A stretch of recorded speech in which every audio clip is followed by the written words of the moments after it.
Hello! Good morning mga ka-chubs! Have a nice day! Ngayon, gagawin natin ang ating everyday routine. Ngayon, wala na tayong work. Stay at home lang tayo. Kaya naman, busy-busyhan muna ang lola mo sa pagkasikasa sa bahay at sa mga kids. Nga, dyan dito sa part na to is naglilinis ako. Kasi nga,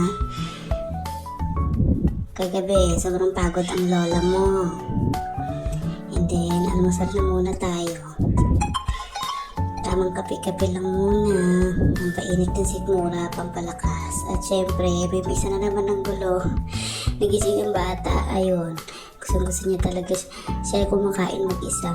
Kasi kung hindi mo bawala yun. Kaya syempre dito, naghuhugas na tayo ng pinggan. Sobrang daming hugasin. Pero yung mga nakataob, gabi pa yung nahugasan. Kaya lang hindi lang agad itinaob ni Wayne. Kasi alam mo na, bata. Pero maganda rin yung batang yun kasi marunong siya sa gawaing bahay. Maaasahan ko na rin kahit papano. Maganda rin talaga may babae kang anak. Ayan, mga pala mga ka-chubs.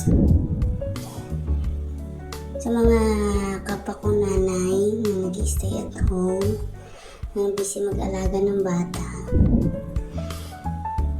i-like and follow naman po sa ating page. Bago lang po tayo nag-mini vlog para updated po kayo sa mga i-upload kong videos kagaya ng mga ganitong everyday routine namin. Actually, morning routine pa lang po ito. Sobrang haba ng araw ko kung isipin nyo. Yan, ganyan talaga buhay ng mga nanay. Mag-aalaga ka ng bata, maglilinis ng bahay, magluluto, maglalaba.